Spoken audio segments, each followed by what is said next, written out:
My name is Sa'iyda Shabazz. I identify as a cisgender lesbian, and my pronouns are she, her. Do you say you're a writer, right? You're not like a Yes. journalist. You're a No, writer. I say I'm a writer. Um, I I don't do investigative reporting very often, so journalist just doesn't feel like the right word. So I always just say I'm a writer. Yeah, and that's what I thought because most of the stuff that I see you posting, it's personal. Yeah, It yeah, it's about your own life yeah. versus I do writing about other. I do occasionally do some reported stuff and I do interviews, but even then it's still not enough for me to consider myself a journalist. Like my dad was a news reporter for 20 years, 30 years. Really? He's a journalist. Yeah, he's a journalist. He interviewed heads of state, shit like that. I just talk to celebrities if I'm lucky. So So he was in politics. well, he did a lot of hard straight news, so and sometimes political stuff, but he worked out of the UN for 15 years or so. So it kind of covers world news and world politics and stuff like that. But it's definitely he would never write about his feelings. And was he working for a newspaper? Yeah, he was writing for a small independent paper.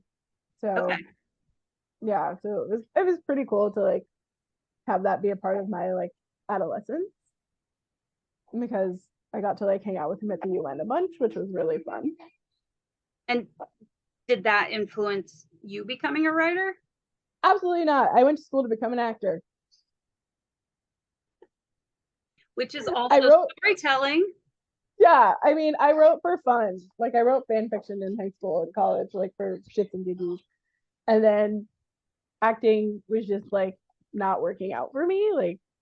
It was 2008. It was a different time. Hamilton wasn't a thing yet. Lynn hadn't even started writing Hamilton yet. So, theater was not particularly kind to 5'9" Black women. So I was like, you know what? I'm gonna I was writing again kind of for fun at the time, and so I realized oh, maybe this can be a thing that I turned into a job. And then after Jackson was born, it was a thing I can do from home. And digital media had really blown up when we were starting to blow up in that time. So it was easier to have a job where I could work from home and not have to work to pay childcare and be around my kid, do something that I love. And people keep paying me to do it. So I'm going to keep taking their money as long as they'll give it to me. And did you start out doing nonfiction writing, or has any of it been? Yeah. I mean, I write fiction for the love. I'm always working on some book idea. Because I would the aspiration is to be a published young adult author one day. So I'm always working towards that. But that doesn't really pay the bills, especially while you're just trying to get an agent and stuff. So I started writing mostly about parenthood, about my life, about my experiences as a mom. Because my son was only 3.5, I think, when I started, or about 3 when I started writing. So it was a lot of this is what it's like to raise a toddler. This is what it's like to be a Black mother in America, because he was born in 2013. So right before his first birthday was when Eric Garner was killed on Staten Island and Michael Brown was killed in Ferguson. That happened within weeks of each other. And again, then he turned one a month-ish later. So, and those were places that were adjacent to our life. We lived a few blocks away from where Eric Garner was murdered on Staten Island, and his grandparents, his paternal grandparents live right outside of Ferguson. So it was stuff was kind of coming to a head in my life. And so being able to write through that and kind of write about what those experiences were raising, a mixed race child in America, in a very racially charged kind of time, was a big thing for me. And then just kind of going into the boring, diapers and all that like less fun stuff. But a lot of my work kind of spiraled out of my writing from my own experience. That's like kind of the thing I keep tucked under my hat that nobody really knows about me. Oh, really? So yeah, like a lot of people don't know that I'm like I've written a couple of books that haven't really gone anywhere. But like that's always kind of been like that was always how I thought I was going to be a writer. And then digital media like kind of fell into my lap as like an unexpected avenue to like financial stability. I say that because digital media is an incredibly unstable place to work financially, but Yes. alas, I am stuck being creative. I couldn't hack it doing like a regular job or something. Getting an agent is a really hard process. I don't think enough people write about that. I think a lot of people write about like the end results or like that part, but not enough people write about how hard it is. Like I did query agents for a manuscript that I had written 5 or 6 years ago. Sorry, cat. An animal is always inevitably going to pop up in something. But yeah, I did write this manuscript and I thought it was pretty good. And I sent it out to some agents and I got some like very polite rejections. And, I got some requests to read more materials that then ended up in very polite rejections.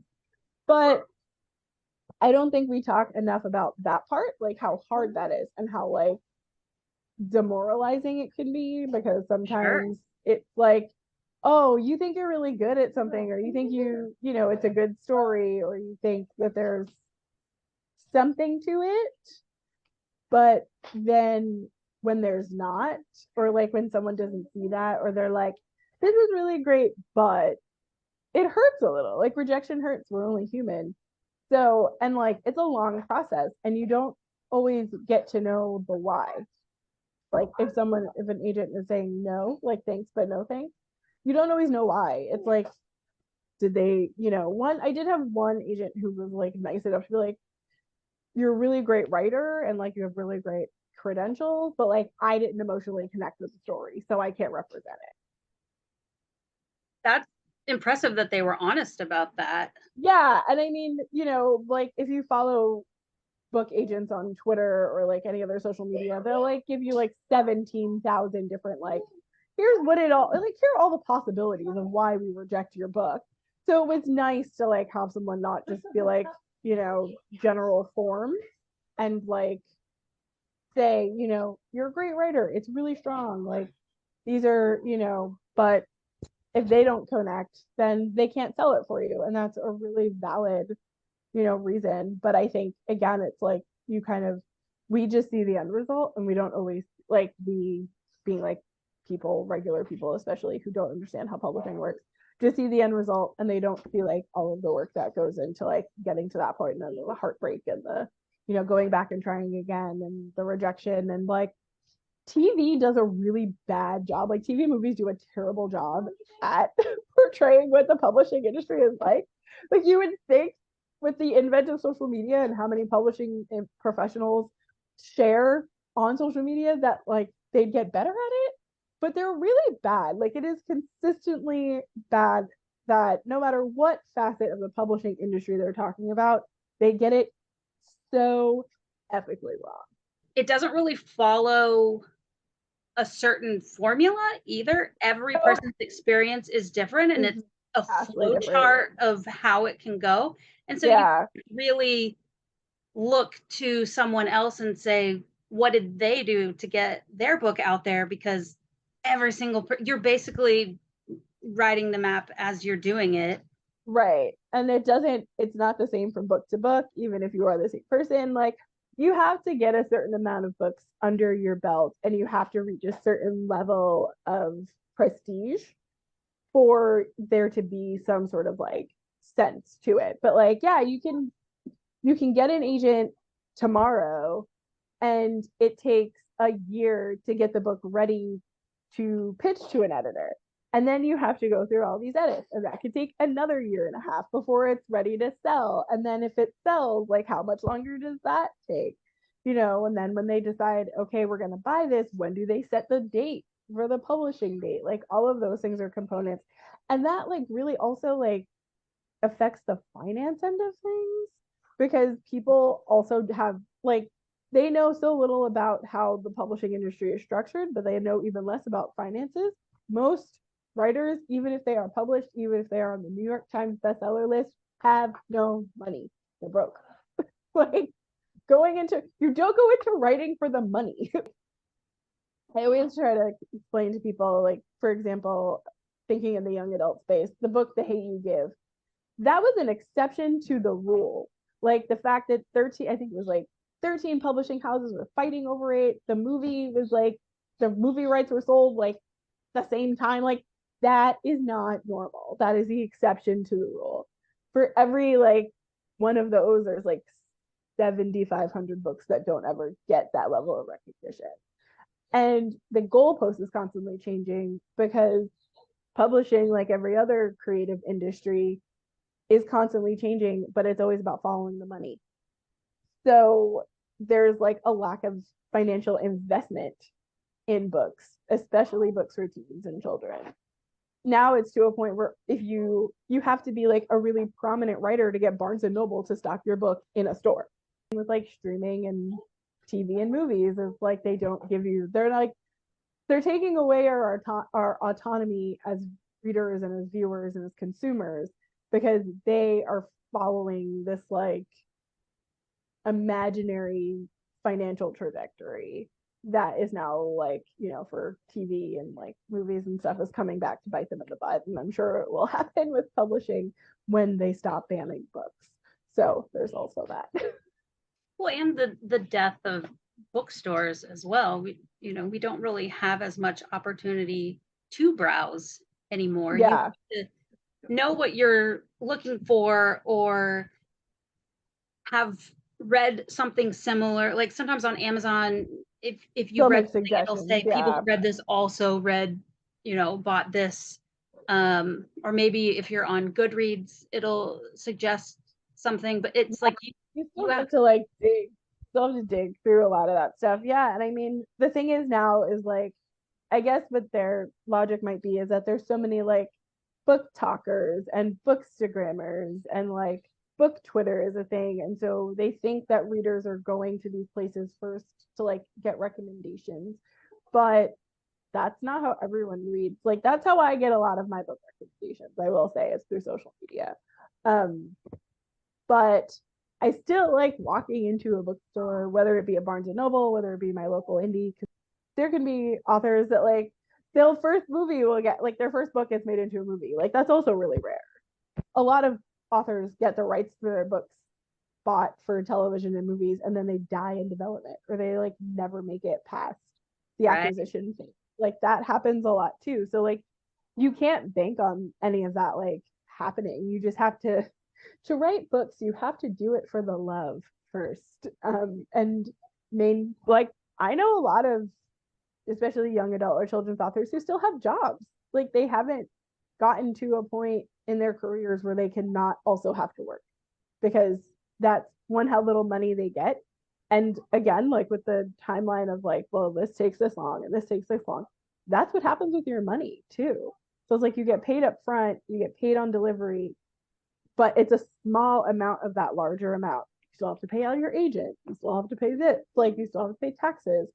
And then if your book doesn't pay out your advance, like if it doesn't earn out, which means that like the company makes back what they've paid you, like you may never see that money because they're still waiting to get paid for it. They're like, we gave you this money, so now we need the return on our investment. And if that doesn't happen, like if you're writing books, especially for children, like you don't go into it because you think this is gonna like fix all of my problems. You do it because you're like, there's a kid out there who like needs to read this story. What was that story for you when you were a kid? Gosh, that's really hard because I was like a very avid reader. So I don't ever remember a point in my life where I wasn't really into reading. Adulthood has made that harder and motherhood especially has made that harder. But like as a kid, I would just consume books. Like that just I think I ate them for breakfast. Like I would just constantly. So The Babysitter's Club obviously was a huge series for me. The Babysitter's Little Sister, like any of the offshoots of the Babysitter's Club, I was definitely big into. I wouldn't say that those like were life changing or anything like that. Like I just enjoyed them and they were really easy to read because I was also like operating at a slightly advanced reading level as a kid. So they were fun, frothy books and they always kept coming. And so it was something to kind of like feed that like need to read something.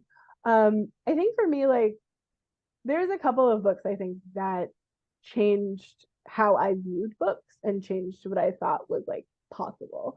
So the first one was The Princess Diaries, because it felt so real. The way she talked, the way she interacted with her friends, the fact that she was like a total loser, she wasn't hot, she wasn't cool.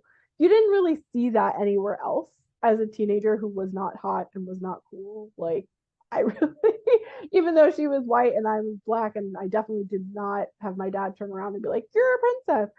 Um, I still connected with like that feeling of being a loser and only having like your small group of friends and that being okay and like being secure in that and not, you know, I mean, you're always gonna lust after like the cute person or like whatever, but that wasn't like the end game for her. Like she was forced into a makeover. It wasn't something she wanted to do. And like coming up in the late 90s, early 2000s, all of the movies and TV shows were like, you're hot or you're not. And that was kind of it. Like you have the She's All That like geek makeover. Take And I'm off like, the first of all, glasses. right, take off the glasses and then she's gorgeous. I'm like, first of all, Rachel Lee Cook, even in glasses, is gorgeous. Let's not get it twisted here. Like, I don't know what you're trying to do. Brittany Murphy in Clueless was adorable before they gave her the makeover. These are hot people who are just being made exponentially hotter. When you're 5'9", 110 pounds if you're lucky, and like wear glasses at 15 and have a size wear a woman size 10 in high school, there's no movie for you. There's nothing out there that like says you will survive this when you feel like you won't survive this. So I think those books are really like important for me, and just from a writing and storytelling perspective, but also from like a emotional connection perspective. The next one, ironically enough, is Twilight. I know it sounds weird, but I was like, if this woman could write this, I can write anything. It was the thing that gave me the confidence I needed to be able to try, because they're not well written. Those books are not well written by any stretch of the imagination. They're not, the story's not even that great. If we're being quite honest, it's a little bit much. So I was like, well, she wrote these and she sold them. Like somebody's published them and people are like devouring them. I mean, I read the whole first book, or the vast majority of the first book, on a train ride through to Long Island. So I was like, and I need more. I need more. It was like a drug. So I'm like, well, if she did this, I can do this too. Like, this is fine. And that gave me like the confidence I needed to try. And then I think the last book is definitely like The Hate You Give, but not from a storytelling perspective again, even though the first manuscript I wrote was very similar. It was that Black stories mattered and that people would buy them and that people would be interested in them. So that was a level of like confidence I needed to be able to write a Black story, because before then, all of my main characters were white, because that's what I thought I had to do to sell a book. Because it was kind of like, if you want your characters to just be cool and hip and young and fresh or whatever, they were white. Black stories were only about struggle. And I didn't want to write a struggle story because I didn't know what that life was like. So it didn't feel authentic to me. So that was like the shift for me, like, because then you started seeing more Black stories getting sold and getting told, and they could just be teenagers. And it wasn't always about, the struggle books sold, but those other quieter books just kind of got to like eke through. And now we're kind of seeing the same thing with like queer books, where those stories are just kind of like eking through. And it's not like a Love, Simon, which the book version is called Simon versus the Homo sapiens agenda, where it's like about the coming out and like that's the thing. It's like you can have queer stories where the characters are out and they know who they are, and like that's fine. And you're seeing kids of color, and you're seeing that, like, You Should See Me in a Crown by Leah Johnson is like one of the most perfect examples of a Black queer kid who's just a Black queer kid. It's not like it doesn't define her and like her struggles or, you know, her existence as a teenager. So there's stuff like that that like gives me these like little glimmers of hope that one day when I have enough free time, I can also write that book, because it's also a time thing when you are doing it for love and not for money. Absolutely. And going back to how you said you enjoyed the Babysitters Club, and those were more slice of life books, and I love long-term storytelling like that, where it's not about the characters struggling with who they are or their identity. I mean, there was a little bit about that, but it was I mean, I remember learning a lot about in those slice of life moments. I remember learning about things that I had never, like, that was the first time I had ever heard of autism. Yeah, and they, you know, and they talk about diabetes, so it's things like that that are more coming of age kind of stories than identity stories. And yeah, it's nice to see more of those kinds of stories now, because like you said, when we were growing up, it was about the struggle and kind of the trauma porn.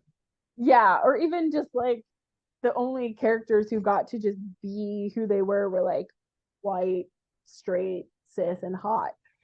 So if you weren't that, like, where did you fit in? That didn't stop me from reading books. It just like really screwed with my worldview for a while. Absolutely. And my understanding of storytelling. So you write a lot about your partner and your son. I do, yeah. Do they read what you write about them? My partner reads everything, which is very weird sometimes. I mean, I usually, if I'm going to write about her, I will get her people. My son is only 9, so he does not really know. He knows what I do, but he doesn't fully understand what I do. And one day, if he's interested, I will share that with him. But it's also one of those things where he's like, "Mom, you wrote about me potty training? Like, why?" And I'm like, "Well, other moms needed to hear it too. Like, sometimes you just need to read someone else's story to know you're not alone." I write less about him now and more about my experiences as his mom.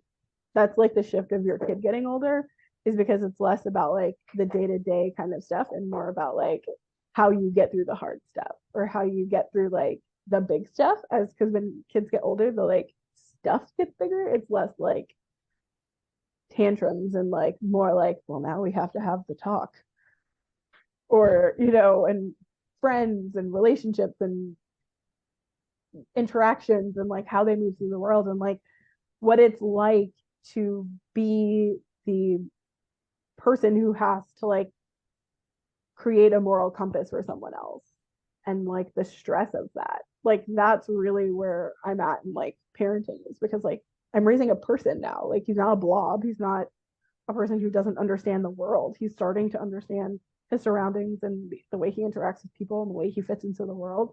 So I have to be the one who like makes sure that I am instilling in him a moral compass that will not come back to bite me in the butt in a few years.